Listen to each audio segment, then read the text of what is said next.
अगर आपने अभी तक द ब्लैंक पेज ऑफिशियल को सब्सक्राइब नहीं किया तो सब्सक्राइब ज़रूर कर लीजिएगा और बेल आइकन को प्रेस करिएगा ताकि आपको हमारा हर नया जो एपिसोड है उसका नोटिफिकेशन मिलता रहे। पिछले एपिसोड में हमने बात की थी कि किस तरह अमेरिका का जो इन्फ्लुएंस है ये सेंट्रल एशिया से और मिडल ईस्ट से ख़त्म होता हुआ नज़र आ रहा है। अलबत्ता अब यूरोप और साउथ एशिया बचाना भी अमेरिका के लिए बहुत बड़ा चैलेंज बन चुका है। साउथ एशिया में वैसे सवाई इंडिया के अमेरिका का कोई बड़ा इत्तेहादी है नहीं चाइना के खिलाफ, और इस वक्त इंडिया के अंदर भी एक सोच पैदा हुई है स्ट्रेटेजिक रीपोजिशनिंग की। हम इस प्रोग्राम में बात करते रहे हैं कि अमेरिका पहले इंडिया के ज़रिए साउथ एशिया के ऊपर अपनी गिरफ्त मजबूत करना चाह रहा था। इंडिया के ज़रिए इंडिया को वो काफ़ी आगे भी लाए, इंडिया को वो अफ़गानिस्तान के अंदर भी काफ़ी आगे लाए। हालांकि इंडिया का वहाँ पर कोई रोल था नहीं, to be very honest. India के वहाँ पे कोई ज़्यादा मतलब एक अनफिट था इंडिया एक तरह से। वहाँ पे किसी किस्म की रिलेवेंस इंडिया की बन नहीं रही थी, ना तो वो उसका इमीडिएट नेबरहुड है, ना ही वहाँ पे कोई कल्चरल या किसी किस्म की कोई सिमिलरिटी या रिलीजियस सिमिलरिटी पाई जाती है कि इंडिया ज़बरदस्ती। लेकिन अमेरिका का क्या कहें साहब, धक्का मार के और इंडिया को वहाँ पर रोल दिलाने की अटैम्प्ट करता रहा अमेरिका, लेकिन वहाँ पे भी बात नहीं बनी। और साउथ एशिया के अंदर भी काफ़ी अमेरिकन सपोर्ट करते रहे इंडिया को, लेकिन चाइना ने बहरहाल at the end of the day, cut the story short, China ने ज़बरदस्त कर दिया इंडिया को मुकम्मल तौर पर इस रीजन के अंदर। इंडिया का असर अब उस तरह का नहीं है जो कि पहले हुआ करता था। इसीलिए जब ट्रंप गया है और बाइडन आया है, तो बाइडन साहब के आने के बाद अमेरिका की पॉलिसी में एक वाज़ेह तब्दीली नज़र आई, और वो ये कि अमेरिका ने इंडिया पर रिलाय करने की बजाय खुद ही ज़्यादातर डायरेक्टली इंगेज होना शुरू किया तमाम साउथ एशिया के मुल्कों से। असल जो अमेरिका का हदफ है ना, टारगेट नंबर 1, वो चाइना है, क्योंकि ये जो ग्लोबल इन्फ्लुएंस है अमेरिका का गिरा है, जो कि इससे चाइना ही उभरा है ना, किसी और मुल्क को तो इतना फ़ायदा नहीं हुआ, चाइना को ही हुआ है। वही अल्टरनेट के तौर पर दुनिया में उभरे हैं। मतलब वो समझ रहे हैं कि कंटेनमेंट ऑफ चाइना अगर नहीं हुई और दुनिया में अगर हम उसके असर को नहीं रोक पाए तो फिर हमारा असर जबरदस्त हो जाएगा। यही एक मातर रास्ता है कि we have to do the containment of China, और इस ऑब्जेक्टिव को हासिल करने के लिए वो इस रीजन के अंदर, साउथ एशिया के रीजन के अंदर, आसियान के रीजन के अंदर और साउथ चाइना सी वाला जो रीजन है, यहाँ पे वो फोकस करना चाहते हैं। अब जनाब होने ये जा रहा है कि अमेरिका की एक मोस्ट सीनियर पुरानी डिप्लोमेट है, one of the best diplomats that they have, Victoria Nolan साहिबा, ये आ रही हैं 3 मुल्कों के दौरे पे। इनका एक ऑफिशियल विजिट होने जा रहा है 3 मुल्कों का। एक तो इंडिया, इनका पुराना मित्र, जो कि आजकल स्ट्रेटजिक रिपोजिशनिंग के चक्कर में नज़र आ रहा है। एज आई सेड, यूक्रेन वाली जंग के बाद उनको एहसास हुआ है कि यार 86% हमारा वेपन्स जो हैं ये आ रहे हैं रशिया से, मेड इन रशिया हैं, और रूस को छोड़ नहीं सकते। अमेरिका कह रहा है रूस को छोड़ दो, तो डेड एंड आ चुका है एक तरह से यहाँ पर मोदी सरकार की फेल्ड फॉरेन पॉलिसी की वजह से, और वो इसको आगे मजीद खींच नहीं पा रहे हैं। मसला ये है इंडिया के लिए। और भक्त हजरात जो है वो तो सोचते कम है ना, वो तो एक नेशनलिज्म, उनको लॉलीपॉप दिया हुआ है नेशनलिज्म का, लेकिन वहाँ के जो संजीदा हल्के हैं इंडिया के, वो सोच रहे, वो देख भी रहे हैं कि यार यहाँ पे तो डेड एंड आया हुआ है, ना हम जा सकते हैं रशिया के खिलाफ और अमेरिका की साइड में ना जा सकते हैं, ना हम जो है वो चाइना से लड़ सकते हैं, तो एक डेड एंड। तो इनको ज़रा चेक में रखने के लिए ये जो रिपोजिशनिंग इंडिया के अंदर स्ट्रेटेजिक रिपोजिशनिंग हो रही है, इसको चेक में रखने के लिए विक्टोरिया नोलैंड को भेजा है बाइडन साहब ने इंडिया। अभी 1-2 रोज़ में आने वाली हैं।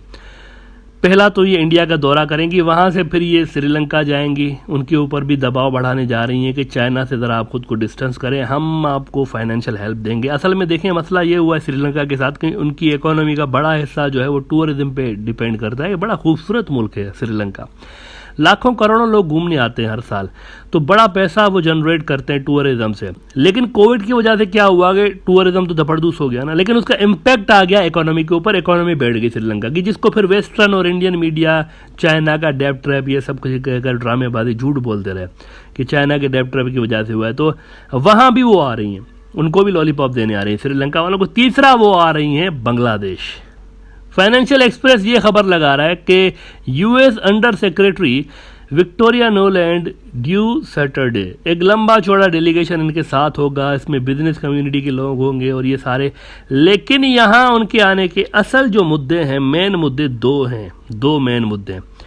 एक तो यूक्रेन वाली जंग पे इन न्यूट्रल मुल्कों को रशिया के खिलाफ लाने के लिए वो एक प्रयास करेंगी। न्यूट्रल मुल्क है ना, तीनों मुल्क वो हैं इंक्लूडिंग इंडिया जो कि खुल के रशिया के खिलाफ नहीं गए। एक तो वो ये प्रयास करेंगी। दूसरा वो ये कोशिश करेंगी कि इंडो पैसिफिक जो कि एक स्ट्रेटजी है अमेरिका की चाइना के ख़िलाफ़, इसको स्ट्रेंथन करने के लिए आ रही हैं।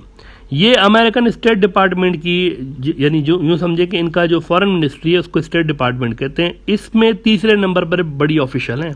ये कोई हल्के लेवल की डिप्लोमेट नहीं है, टॉप की diplomat. As I said, Bangladesh आने से पहले इनका ये स्टेटमेंट वैसे सामने आया है, जैसा कि राइजिंग बांग्लादेश रिपोर्ट कर रहा है कि we want to work together with Bangladesh US. अब वो बांग्लादेश के साथ काम करने से ज़्यादा वैसे चाइना के खिलाफ काम करने में इंटरेस्टेड हैं असल में। ये जो मैंने बात की थी ना कि वो बांग्लादेश को रूस और चाइना के खिलाफ रोल प्ले करने पे जोर देने के लिए आ रही हैं, ख़ास तौर पर बे ऑफ बंगाल के अंदर और इंडो पैसिफिक में।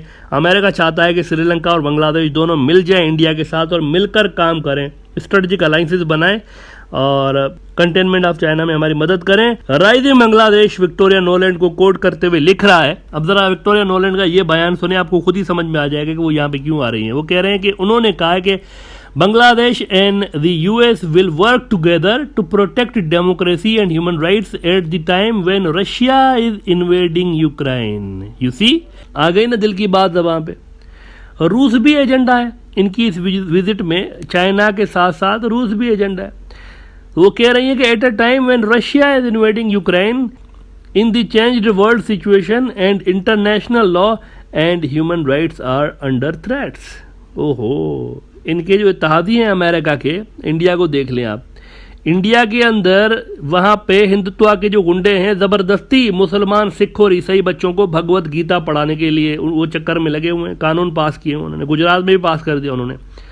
मुसलमान औरतों का हिजाब ये कह के उतार रहे हैं कि स्कूल में अलाउड नहीं है, मजहबी सिंबल है भाई, और खुद ज़बरदस्ती भगवत गीता पढ़ा रहे हैं। तलवार के जोर पे वैसे धर्म तब्दील करवाना इसी को कहते हैं। आप ज़बरदस्ती भगवत गीता पढ़ा रहे हैं स्कूल के बच्चों को। वो बच्चे कह रहे हैं हम नहीं पढ़ेंगे, लेकिन वो कह रहे हैं नहीं पढ़ो, ज़बरदस्ती पढ़ो इसको, ये ह्यूमैनिटी सिखाती है, ये बुक हमारी ह्यूमैनिटी सिखाती है, पढ़ो इसको। उधर तो कोई अमेरिका को ह्यूमन राइट्स नज़र नहीं आ रहे। मतलब क्या एक आंख है उनकी, सिर्फ चाइना की ह्यूमन राइट्स नज़र आते हैं, रशिया की ह्यूमन राइट्स नज़र आते हैं। इधर क्या है भाई, आपके इत्तेहादी क्या कर रहे हैं, तमाशा बना के रखा हुआ है। वो वहाँ पर ह्यूमन राइट्स नज़र नहीं आते, ना वो मजहबी हुकूक का ख्याल कर रहे हैं इंडिया के अंदर, ना उनके इत्तेहादी ह्यूमन राइट्स का ख्याल कर रहे हैं कश्मीर के अंदर। और इधर ये भाषण देने के लिए आ रहे हैं कि देखें ना रशिया क्या कर रहा है वहाँ पे, देखें ना क्या कर रहा है वहाँ पर, ह्यूमन राइट्स को वायोलेट कर रहा है, इसके खिलाफ ना आप मिल जाओ हमारे साथ। ये आकर ये समझाने आ रही हैं। इस दो नंबरी ने ही, वैसे ये जो दोहरा मयार है ना अमेरिका का, इसने ही अमेरिका को डाउन किया हुआ है। देखें इतनी बड़ी मुस्लिम कम्युनिटी है, दुनिया की दूसरी बड़ी और फास्टेस्ट ग्रोइंग एक कम्युनिटी है। जनरली मुस्लिम वर्ल्ड की सपोर्ट आप देखें तो आपको नज़र आती है क्लियरली चाइना की साइड पे। क्यों आती है ये आपने कभी गौर किया है? पब्लिक लेवल पर पसंद नहीं किया जाता अमेरिका को मुसलमानों के अंदर, क्योंकि अमेरिका ने खुद अपनी मुनाफिकाना और गलत पॉलिसीज़ की वजह से अपने आप को बहुत ज़्यादा अनपॉपुलर करके रख दिया मुस्लिम वर्ल्ड में, ख़ास तौर पर वॉर ऑन टेरर। चाइना ने देखें सिर्फ और सिर्फ अमेरिका की गलतियों से फ़ायदा उठाया है और कोई बड़ा तीर नहीं मारा उन्होंने। ये अमेरिका के अंदर जो पॉलिसी मेकर थे ना, उन पर सवालिया निशान है उनके ऊपर कि आपने मुस्लिम वर्ल्ड को ऐसे ही उठा के पटक दिया, ऐसे ही। और फिर आपके इत्तेहादी भी सारे के सारे वो इजराइल और इंडिया जैसे, जो कि ऑलरेडी मुस्लिम वर्ल्ड में जो है वो अनपॉपुलर हैं। ये जो डेलीगेशंस इन 3 मुल्कों में आ रहे हैं, ये बाइडेन साहब ने भेजे हुए हैं। वो इसीलिए भेजे हैं कि यार हमारा इन्फ्लुएंस मजीद साउथ एशिया में भी धपड़दूस ना हो जाए, इसलिए जाके संभाल लो, ये इसीलिए आ रहे हैं। अच्छा, इंडिया की वैसे स्ट्रेटेजिक रीपोजिशनिंग को देखते हुए अब देखें वो भी उनको हेल्प नहीं कर पा रहे। इंडिया वाले भी अमेरिका को कुछ देने की पोजीशन में है ही नहीं, वो खुद उनको अपने लाले पड़े हुए हैं। पहले मोदी साहब जब नए नए आए थे ना, वो कहते थे कि दुनिया को हमारी बात सुननी चाहिए जी, इस तरह ये उनके डायलॉग हैं, हमारी बात सुननी चाहिए जी, हम इतने 1.3 बिलियन पता नहीं कितने अरब खरब लोग हैं, हमारी बात सुननी चाहिए। लेकिन अब वो खुद अपनी एक पोजीशन बचाने के लिए उधर इंडिया के अंदर संकट पड़ा हुआ है कि किधर जाएं। रशिया के खिलाफ जा नहीं सकते, अमेरिका के साथ जा नहीं सकते, चाइना उधर से हमारे पीछे पड़ा हुआ है। तो इस इंडिया की स्ट्रेटेजिक रीपोजिशनिंग को देखते हुए अमेरिका ने जापान के वजीर आजम को उधर इंडिया के अंदर भेजा हुआ है। 1-2 रोज़ पहले आए हैं वो, और इंडिया और जापान का एक बड़ा एक वहाँ पर मुआहदा हुआ है। जापान बहुत ज़्यादा पैसे वहाँ पर इन्वेस्ट करने जा रहा है। जैसे कि राइटर्स ने खबर लगाई है कि Japan PM Kishida announces $42 billion investment in India. India के अंदर हिंदुत्व वाले वैसे तालियां बजा रहे हैं कि वाह मोदी साहब का मास्टर स्ट्रोक, क्या कमाल किया मोदी साहब ने, $42 अरब लेकर आगे जापान से वगैरह वगैरह। लेकिन मित्रों इससे ज़्यादा पैसे BRI के अंदर चाइना ने बांग्लादेश के अंदर इन्वेस्ट किए। अब बांग्लादेश का वॉल्यूम जो है आबादी का भी और ज़मीन का भी आप देखें कि काफ़ी कम है इंडिया से, लेकिन बांग्लादेश उतना पैसा लेके आ गया चाइना से जितना आपने अभी लिया इतने सालों के बाद। वो पहले से ही 2017 से बांग्लादेश ने इससे ज़्यादा पैसे लेकर आ गया है चाइना से। तो ये कोई बड़ी इन्वेस्टमेंट उस हिसाब से नहीं है इंडिया के लेवल के हिसाब से, लेकिन बहरहाल एक लॉलीपॉप तो दे रहे हैं इंडिया को कि होल्ड डाउन, अब स्ट्रेटेजिक रिपोजिशनिंग को छोड़ें, हम आपके साथ हैं, पैसे भी देंगे।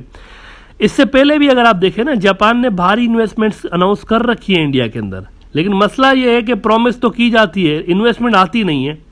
आप देखें 2017 में भी जापान ने बड़ा पैसा अनाउंस किया था 2017 में, क्योंकि चाइना का BRI आ गया था, तो तब भी अमेरिका की जानिब से यही सेम गेम खेला गया था, सेम पत्ता फेंका गया था। तो मोदी साहब उसके अंदर आ गए थे उनके ट्रैप में।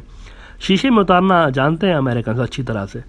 तो US ने जापान को तब भी भेजा था कि जाके ज़रा इनको कुछ पैसे दे के आओ। इनकी बीटे में है ना जापान, बीटी में अमेरिका की। जापान अमेरिका के न्यूक्लियर अम्ब्रेला के अंदर आता है, वैसे ये बात आप नोट कर लें, उनकी न्यूक्लियर अम्ब्रेला के अंदर आता है। तो 2017 में अरबों डॉलर्स अनाउंस करके गए। बुलेट ट्रेन भी बनानी थी जापान ने, जो कि 2022 में पूरी होनी थी, इंडिया के अंदर उन्होंने बना थी। अब 2022 आ गया ना, तो लोग पूछ रहे हैं बुलेट ट्रेन किधर है भाई, जापान वालों से पूछ रहे हैं। वो कह रहे हैं नहीं वो पीछे होगी, 2026 में कंप्लीट होगी। ये हाल है। तो ये वाले जो $42 बिलियन हैं, इसके लिए भी कहा जा रहा है कि 5 साल के लिए आएंगे, लेकिन मैं आपको अभी से ही बता सकता हूँ कि बुलेट ट्रेन की तरह ये भी 10-15 साल के अंदर इन्वेस्ट होंगे। लेकिन नेवरदलेस फिलहाल तो उन्होंने इंडिया को ट्रक की बत्ती के पीछे लगा दिया ना।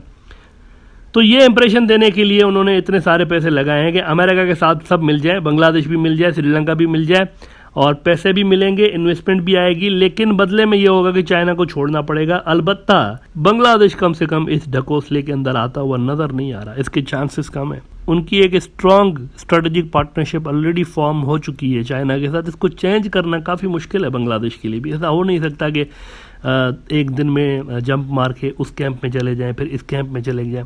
उन्होंने एक न्यूट्रल लाइन भी बरकरार रखी है। वो ऐसा नहीं है कि चाइना के साथ है तो अमेरिका के खिलाफ है, अमेरिका के खिलाफ नहीं है। ये बात अमेरिका के अंदर लोग समझ नहीं पा रहे।